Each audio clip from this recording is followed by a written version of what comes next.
오늘의 말씀은 끝까지 견디어야 구원을 받는다. 마가복음 13장 1절로 23절입니다. 첫 번째 주제, 예수님께서 성전의 멸망을 예고함. 1, 2절, 그분께서 성전에서 나가실 때 그분의 제자들 중에 하나가 그분께 이르되 선생님이여 보소서 여기 돌들이 어떠하며 건물들이 어떠하니까 하매 예수님께서 응답하여 그에게 이르시되 너가 이 큰 건물들을 보느냐? 돌 하나도 다른 돌 위에 남지 아니하고 다 무너지리라 하시니라 라고 나왔어요. 이 성전의 모습을 제가 보여드리겠습니다. 어떠세요? 얼마나 멋있습니까? 그죠? 네? 정말 대단하지 않습니까? 예. 이거는 그냥 모형입니다. 그냥 그 성경에 나온 역사에 나온 것을 바탕으로, 왜냐면 AD 70년경이 다 망가졌기 때문에 로마에 의해서 지금은 성벽만 남아있어요. 한쪽만. 성전이라 최초의 성전은 솔로몬이 건축했죠. 근데 바빌론의 포로로 되면서 없어졌습니다. 첫 번째 성전. 근데 제2성전은 바빌론에서 이제 페르시아로 통해서 페르시아에 의해서 다시 돌아온 다음에 70년 포로 생활 끝나고 BC 516년쯤에 다시 완공을 했어요. 제2성전을. 근데 그래서 이제 이거는 제2성전을 어떻게 보면 확장한 거예요. 왜 확장했냐? 그럼 누가 확장을 했냐? 헤롯 대왕. 예수님을 죽이려고 했던 그 헤롯 왕 있잖아요. 근데 헤롯 대왕이 자기 출신이 이둠의 에돔 출신이에요. 그러니까 유대인들에게 좀 약간 호감을 받고 싶어 하잖아요. 호감 받으려면 어떻게 해야 돼요? 유대인들이 좋아하는 이 성전을 좀 이렇게 확장 건축을 하면 좋아할 거 아닙니까? 그래서 아주 대대적으로 확장 공사를 합니다. 무려 46년 걸려서. 그러니까 엄청나게 보이면 그 사진 보시면 얼마나 멋있게 잘 졌어요. 그러니까 이 성전이라는 것은 곧 뭐예요? 하나님이 거하시는 곳, 하나님이라는 거예요. 성전 이꼬르 하나님이라는 거예요. 그러니까 경외의 대상이었어요, 이때는. 그러니까 성전 그러면 모두들 다 하나님이라는 그런 생각을 하는데, 이때 예수님께서 뭐라고 해요? 저 성전 돌 하나도 남지 않고 다 무너져! 이렇게 예언하는 거예요. 그러면 사람들이 좋아하겠습니까? 싫어하겠습니까? 하나님이 없어진다는 그런 말처럼 들리게 되는 거예요. 그러니까 이게 뭐 어떻게 보면 신성모독하는 그런 식으로 종교 지도자들은 받아들였다는 거죠. 근데 실제로도 하는 예수님의 예언처럼 로마에 의해서 AD 70년경에 다 무너집니다. 이 성전은. 그래서 신약부터는 더 이상 사람이 만든 그런 건물에 하나님이 거하지 않는다는 그런 뜻으로 예수님이 예언한 것 같아요. 왜냐하면 오늘날 지금 많은 건물, 아주 잘 지은 건물이 어떤 건물이냐면 유럽에 있는 성당들이에요. 유럽 성당들 다 관광지에 사람들이 가는 그런 관광지가 되었잖아요. 왜 그렇습니까? 성당들 보면 하나같이 호화롭고 화려합니다. 그렇게 지었어요. 중세 때 만들었던 성당들. 왜냐하면 그들은 그랬어요.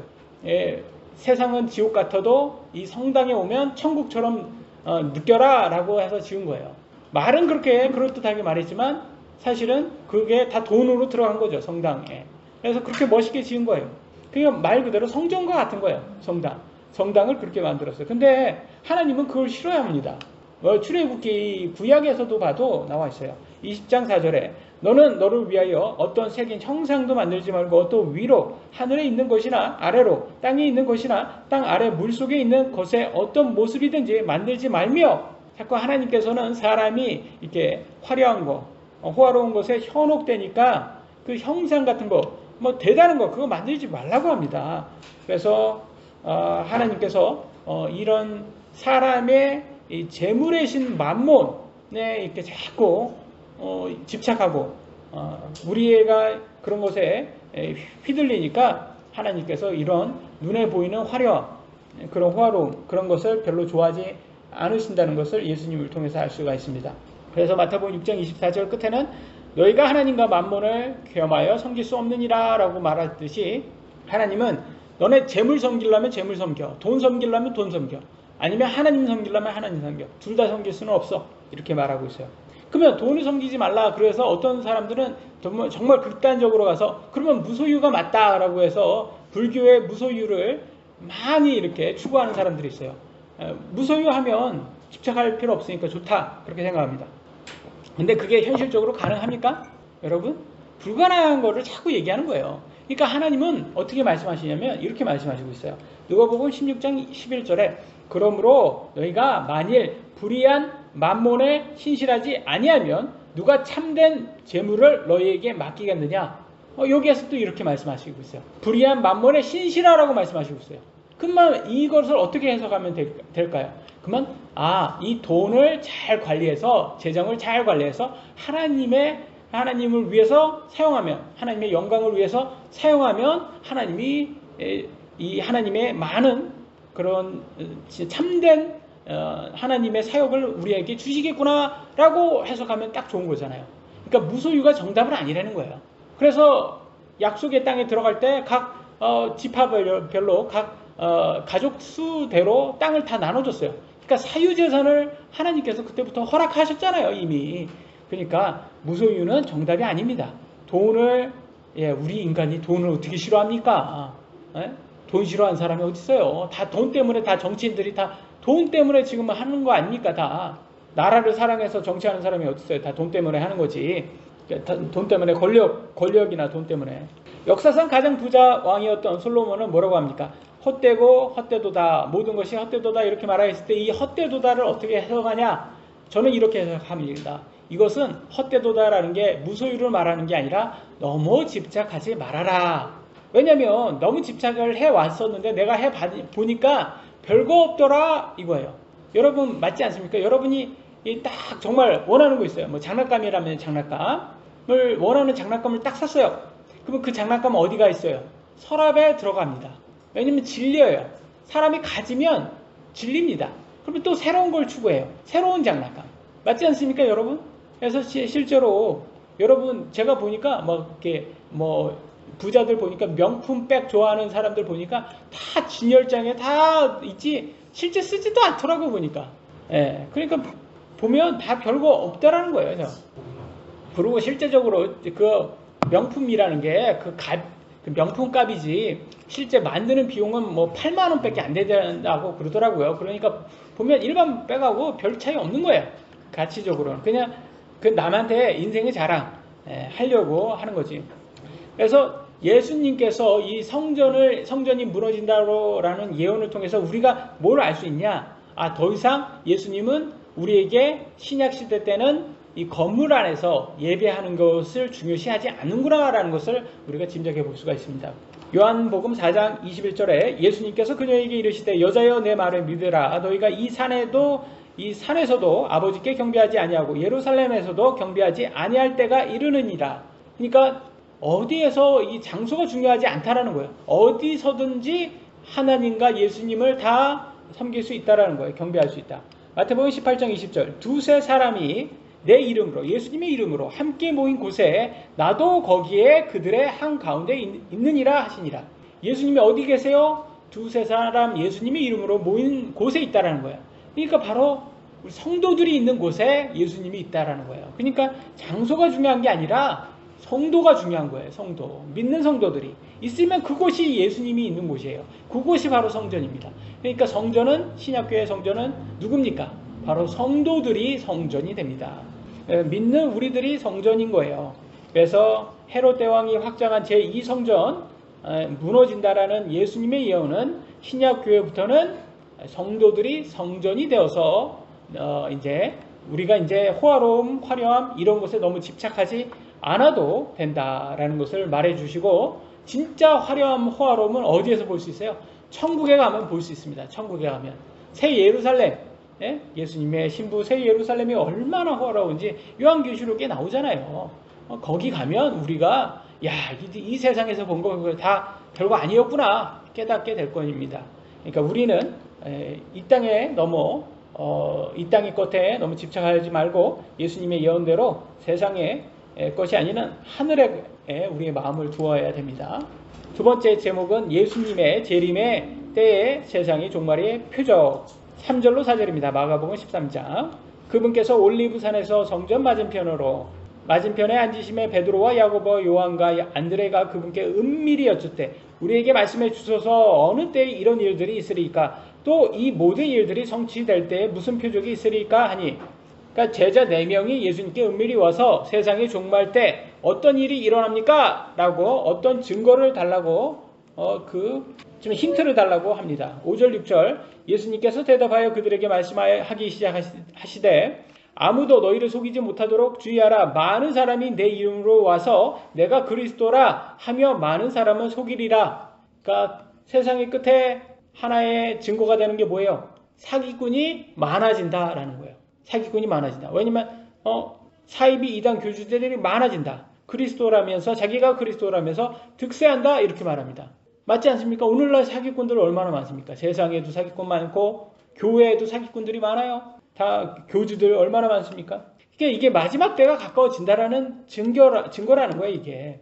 그래서 저는 참 보면 이 자유민주주의인데 이 자유민주주의를 부정하는 사람들이 권력을 잡아가지고 지금 무슨 영장 쇼핑을 공수처가 하고 이런 사람들이 참 이 친중 세력들이죠. 친중 세력들이 이게 산업 스파이들 아닙니까? 친중 친북 세력들이 산업 스파이들을 해가지고 우리나라에 있는 이 좋은 기술들을 다 지금 중국에 다 줘가지고 지금 중국이 다 따라왔대요. 웬만한 기술들.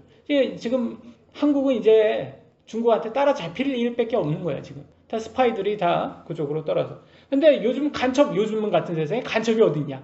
스파이가 간첩이에요. 스파이가 간첩. 근데 그게 산업 스파이로 바뀌었을 뿐이지. 근데 그걸 몰라가지고 이 사람들이 너무 극단적으로 이제 저는 극단적으로 우로 가도 우클릭해도 안 좋다고 하고 극단적으로 좌클릭해도 안 좋다고 생각하는 사람인데 너무 극단적으로 좌클릭해가지고 지금 적그리스도 세상이 돼가지고 예수님만 말하면 다 이 혐오 발언이라고 하는 세상이 되어버렸어요.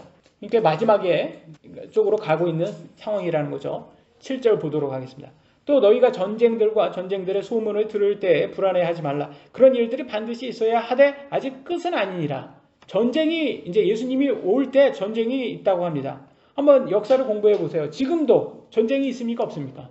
러우 전쟁, 이스라엘 중동 전쟁, 또 미중 패권 전쟁. 그게 다 보이지 않는 전쟁이 이게 다 지금 전쟁이 있습니다. 우리 대한민국 아직도 주적인 북한이 대한민국 영토를 불법 점령한 상태예요. 지금 전쟁이 끝나지 않았어요. 74년 동안 평안하게 우리가 살았다고 앞으로도 이 전쟁이 없을까요?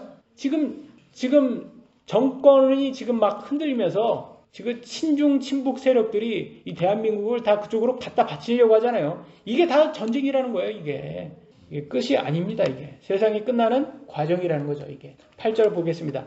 민족이 민족을 왕국이 왕국을 대적하여 일어나고 곳곳에 지진이 있으며 기근과 재난이 있으리니 이것들은 고통의 시작이니라. 지진 세계 곳곳에 많이 일어나고 있죠. 25년 1월에 있었던 남부 캘리포니아 산불 기억나시죠? 피해액이 얼마인 줄 아세요? 무려 73조랍니다. 73조. 이것이 고통의 시작이랍니다.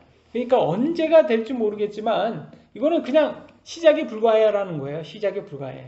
그러니까 이 땅의 삶은 고통으로 가득하다라는 고난으로 가득하다는 하나님의 말씀이 맞구나. 그래서 역시 예수님 믿지 않으면 소망이 없다라는 생각이 듭니다. 지금 우리가 살고 있는 이 세상은 고통이 가득합니다. 여러분 9절 보겠습니다. 오직 너희는 스스로 주의하라. 그들이 너희를 공의에 넘겨주고 회당에서 너희를 때릴 것이요 너희가 나로 인하여 치리자들과 왕들 앞에서 끌려가 그들에게 증언하리라. 예수님 믿으면 매 맞는다라는 거예요. 예수님 믿으면 매 맞아요. 그러니까 여러분 삶이요 예수님 믿으면 쉽지 않아요. 매를 맞아요. 매를. 그 중에서 대표적인 인물이 사도 바울입니다. 이 사람은 유대인들에게 고소돼서 아그리빠 왕이라든지 여러 총독 또 로마 황제 카이사르 시저 앞에 가서 예수님을 증언했던 우리가 잘 아는 사도 바울입니다. 근데 예수님 믿으면 오늘날 어떻게 됩니까? 혐오 발언이라는 소리를 듣습니다.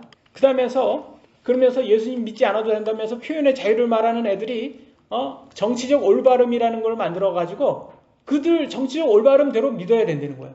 믿음을 강요하고 있어요. 웃기지 않습니까? 걔네들 너무나 모순적이에요. 예수님이 구원자다 말했더니 야 믿음 강요하지 마 그랬던 놈들이 야 정치적 올바름 믿어야 돼. 다 믿어야 돼. 그거 말하지 않으면 다 너네들 혐오 발언이야 하면서 우리의 표현의 자유를 지금 억제하고 있어요. 이게 오늘날 세상입니다.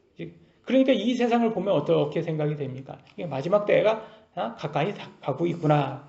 그러니까 마라나타, 오 주님 빨리 재림하시기를 기도합니다. 라고 할 수밖에 없는 세상이 되어 가고 있습니다. 10절 보겠습니다.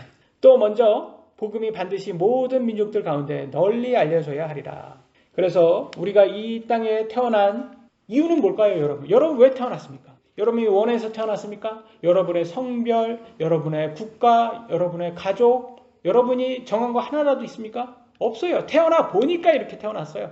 그러니까 하나님이 선택한 거예요. 그러니까 왜 우리가 태어났는지 가장 이렇게 고민해 보라는 거예요. 너네가 왜 태어났냐? 하면서 우리한테 모두 자유를 주셨어요. 너네들이 원하는 대로 믿어라! 라고 주셨어요. 근데 이거가 알고 보면 하나님께서 예수님을 어떤 혼이 영원히 예수님을 믿는지 확인하려고 시험하는구나 라는 걸 알 수 있어요. 그래서 이 시험에서 탈락하면 영생을 얻을 수가 없습니다. 그래서 우리는 예수님을 믿으려고 태어났구나. 그 진짜 영생을 얻는 것이 우리가 이 세상에 태어난 삶의 목적이구나라는 것을 깨달을 수가 있습니다. 11절 보겠습니다. 그러나 그들이 너희를 끌고 가서 넘겨줄 때 너희가 무슨 말을 할까? 미리 염려하거나 미리 궁리하지 말고 그 시각에 너희가 무엇을 받든지 그것을 말하라. 말하는 이는 너희가 아니요 성령이시니라. 이 말은 뭐겠습니까? 억울한 일 당한다라는 거예요. 예수님 믿으면 억울한 일 당하고 복음으로 고난을 받는다. 그러나 미리 염려는 하지 말아라. 다 쓸모없다. 성령님이 그냥 말해주는 대로 그대로 말해라 라고 합니다. 맞는 말인 것 같아요. 왜냐하면 저도 앞으로 어떤 세상이 될지 모르겠지만 너무 미리 근심하면 걱정하면 염려하면 아무것도 쓸모가 없더라고요. 그거대로 내 뜻대로 되지도 않고 오히려 나만 더 힘들게만 만들더라고요. 제가 또 한 염려하는 사람입니다. 염려를 취미로 하는 사람이에요. 그래서 근심이 많습니다. 제가 그 우울증도 있고 그러니까 근데 알고 보면 하나님께서 다 그런 거 다 악이니까 하지 말라라고 말하는 거예요. 그러니까 제가 이렇게 염려가 많은 게 이게 다 믿음의 부족이구나. 내가 하나님께 온전히 맡기지 못해서 그렇구나 라는 생각이 많이 들어요. 그래서 하나님을 온전히 내가 어떻게 하면 맡길 수 있을까? 그러니까 알고 보니까 이게 성장해야 되더라고요. 한 번에 되는 게 없더라고요. 이게 나를 성장시키시려고 내가 온전히 하나님께 맡기려고 나를 지금 힘들게 하시는구나. 시험하고 훈련시키시는구나. 그래서 내가 이 땅에서 내가 지금 힘들구나 라는 걸 알 수가 있습니다. 그래서 우리가 지금 힘든 거는 우리가 성장하라고 지금 하나님께서 주는 훈련입니다. 12절 이제 형제가 형제를 아버지가 아들을 배반하고 넘겨주어 죽게 하며 자식들이 자기 부모를 대적하여 일어나 그들을 죽게 하리라. 마지막 때가 되면 여러분 믿음이 다르다는 이유로 가족까지도 배신하는 그런 세상이 됩니다. 그래서 저는 항상 우리 미혼자들에게 가족 특히 배우자를 선택할 때 가장 중요한 거는 믿음이다. 종교다. 너가 뭘 믿는지 그 배우자가 뭘 믿는지 꼭 확인해야 된다. 왜냐하면 요즘에 그걸 방관해서 그냥 결혼했다가 믿음이 맞지 않아서 많은 불화로 다시 결혼 생활하는데 힘들어서 그 결혼을 지속 못하는 경우가 많습니다. 사실 그렇잖아요. 이게 결혼 생활이라는 게 쉽습니까, 여러분? 아니잖아요, 여러분.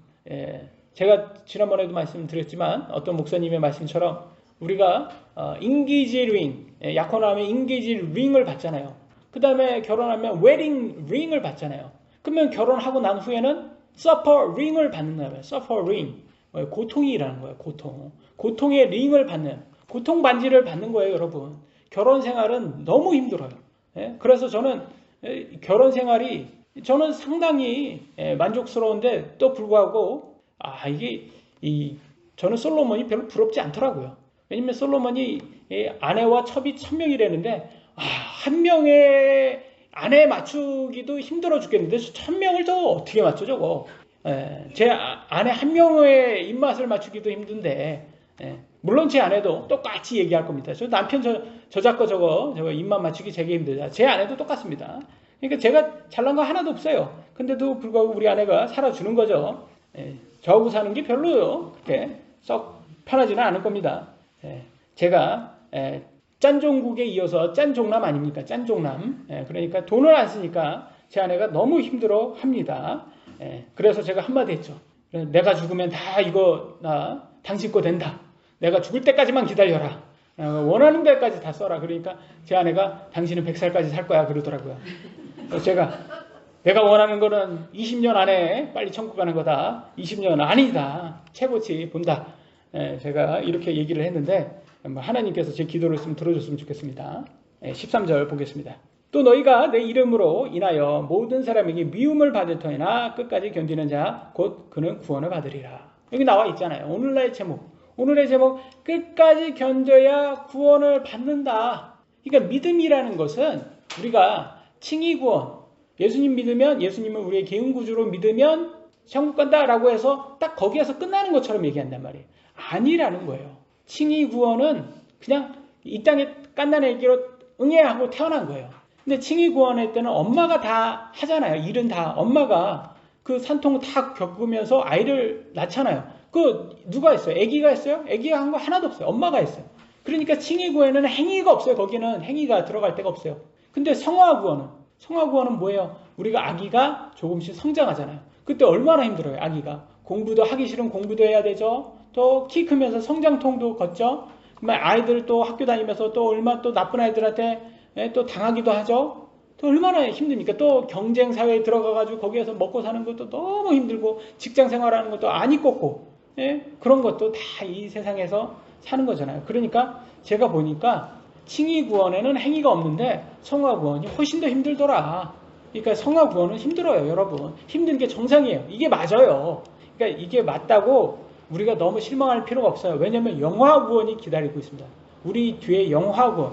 그래서 끝까지 견디면 여러분 영화 구원 받습니다. 영화 구원이 바로 천국 들어가는 거예요. 여러분 천국 들어가잖아요. 천국 들어가면 다 용서됩니다. 이 땅에서 힘든 거 다 용서돼요. 암만 힘들어 봐요. 봐봤자 여러분 힘든 기억 하나님이 싹 지워줄 거예요. 싹 지워주면 천국에 딱 들어가면 힘들었다고 하나도 생각 안 나요. 생각 하나도 안 나면 힘들지 않아요, 여러분. 슬픔, 아픔, 눈물, 그 다음에 사망 하나도 없어져요. 다 없어집니다.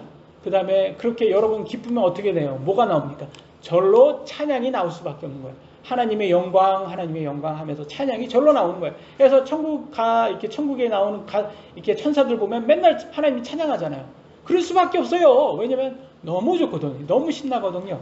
그러니까 저는 이 영화 구원을 우리가 바라보고 이게 우리의 삶의 표대가 되어서 지금 성화 구원 이 과정은 힘들다. 그러니까 이걸 받아들이고 이게 우리가 꼭 잘못해서 힘든 게 아니구나. 사도 바울도 힘들었고 모든 인물들이 다 힘들었다. 그러니까 이걸 잘 끝까지 견디자라는 그 성경 말씀을 우리가 잘 이해해야 될 것입니다.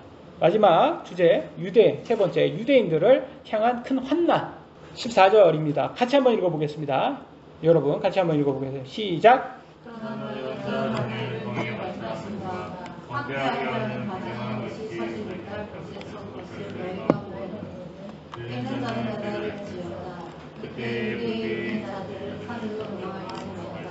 아멘. 7년의 환난은 누구를 향한 환난이에요? 어떤 민족? 유대인들을 위한 환난이에요. 그러니까 유대인들의 시험 테스트장이에요. 과연 누가 끝까지 예수님을 믿을지 확인하는 실험장입니다. 예루살렘 성전에 적그리스도가 서면 그때가 7년의 환난의 시작이라고 말합니다. 이날이 언제가 될지는 오직 하나님 아버지만 아세요. 그러니까 굳이 언제가 될지 우리가 알 수도 없고 알 필요도 없는 거죠. 그러니까 적그리스도가 예루살렘 성전에 쓰면 그때 우리가 알게 되는 거예요. 우리는 그냥 하나님 의지하고 견디기만 하면 됩니다. 15절 16절에 이렇게 나왔습니다. 지붕에 있는 자는 집에 내려가거나 자기 집에 무엇을 취하려고 그 안에 들어가지 말며 들에 있는 자는 겉옷을 가지러 되돌아가지 말지어다. 여기 지체하지 말라는 거예요.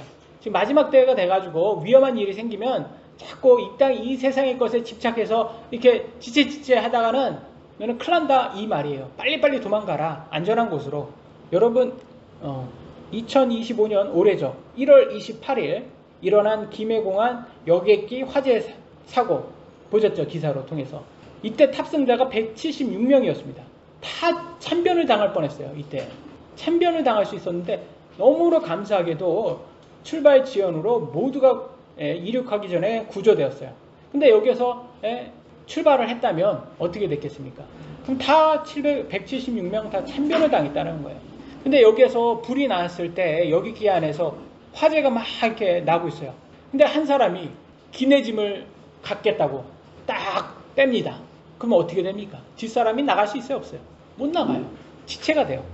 그래서 이 90초 안에 모든 사람이 탈출해야 된대요. 화재가 일어나면. 비행기에서 화재가 일어나면 90초 안에. 그래서 이 90초가 굉장히 중요한 시기라고 합니다. 그리고 화재가 나면 어차피 보험 처리되니까 기내집은 포기하라고 그렇게 나와 있습니다. 그러니까 그냥 빨리 나가야 돼요. 몸만 나가는 거예요. 생명이 중요하지 기내짐이 뭐가 중요합니까? 그러니까 빨리 탈출하라는 거예요. 그래서 너무나 감사하게도 우리 대한민국 사람들은 기내짐을 다 포기했나 봐요. 그래서 그냥 다 빨리빨리 나와서 176명 감사하게도 다 탈출해서 다 살았습니다. 근데 러시아는 여기에 지체를 했나 봐요. 무려 41명이나 참사되었다고 합니다. 누군가가 지체를 했겠죠. 그러니까 빠져나가지 못하고 불이 똑같이 이런 식으로 불이 났는데, 그러니까 예수님도 같은 원리를 말씀하시는 것 같아요. 세상의 것들에 너무 집착하지 말아라. 급한 일이 생기면 바로 안전한 곳으로 피하라. 이 세상의 모든 것을 가져도 혼을 잃으면 유익한 게 없다. 그러니까 이 세상에 우리가 너무나 이 세상의 것에 집착한 나머지 우리의 영혼은 예수님을 믿지 않고 세상의 것에 너무 집착하다 보니까 우리 어떤 사람들은 이 세상의 것을 마치 그것이 많이 영원히 그들에게 기쁨을 줄 것처럼 집착하다가 예수님을 믿지 못하고 죽는 경우가 있어요. 그러니까 우리가 그들에게 알려줘야 되는 것은 우리도 물론 세상의 것을 좋아하지만 그것보다 제일 중요한 것은 하나님의 말씀, 그분이 바로 예수님이다 라는 것을 알려줘야 되는 거죠. 마태복음 13장 17절로 18절입니다. 오직 그 날들에는 아이벤 자들과 젖먹이는 자들에게 파가 있으리로다. 너희의 도피하는 일이 겨울에 일어나지 않도록 너희는 기도하라. 전쟁이나 재난이 일어나면 가장 피해보는 사람은 누굽니까? 사회의 약자, 임산부, 갓난 아이들입니다. 이게 현실이에요. 여러분, 폭설에 눈이 너무 많이 와서 폭설이 났어요. 그러면 자동차도 가기 힘들잖아요. 근데 그때 전쟁이 일어났다고 생각하면 해요. 북한이 그때 쳐들어왔다고 생각하면 해보세요. 다행히도 이 부산 이 지역은 눈이 안 오는 걸로 그래도 감사하게도, 저는 강릉에서 군 생활을 했잖아요. 거기는 눈이 막 한 박 오더라고요. 맨날 군대 있을 때 눈치운이라고 너무 힘들었어요. 근데 그때 전쟁이 일어났다고 생각하면 해보세요. 얼마나 힘들어요. 그냥 가뜩이나 그냥 전쟁으로 힘들고 그냥 죽음이라는 게 바로 눈앞에 있을 겁니다. 우리 육신은요 언제든지 죽을 수 있어요. 여러분, 우리 육신은 어차피 죽을 거예요. 여러분, 길게 봐도 100년이고 원래대로 보면 평균 연령 7, 80이면 우리가 죽습니다. 이거는 이미 정해졌어요. 여러분이 아무리 잘났건, 여러분이 아무리 부자이건, 여러분이 모든 재능이 많이 가졌던 여러분 인생은 죽습니다. 이거는 성경에 나와 있어요. 근데 이 뒤에 뭐가 있어요? 심판이 있다고 나와 있지 않습니까? 이 심판은 하나님의 심판이에요. 하나님은 뭘 보십니까? 우리들에게. 너 예수님 믿고 있어? 예수님, 하나님의 말씀 예수님을 믿고 있어? 개인 구주로? 이걸 본다는 거예요. 이거대로 살았어? 이걸 본다는 거예요. 그래서 이거대로 산 사람은 많은 보상을 받고, 조금 좀 육신적으로 살았어도 예수님 믿었기 때문에 조금 좀 부족하게 살았어도 예수님 믿었으니까 그 사람은 천국 가는 거예요. 근데 보상은 많이 못 받는다고 합니다. 그래도 어디에요? 천국 간 것만으로도 감사하죠. 그러니까 여러분, 뭐가 제일 중요한 거예요?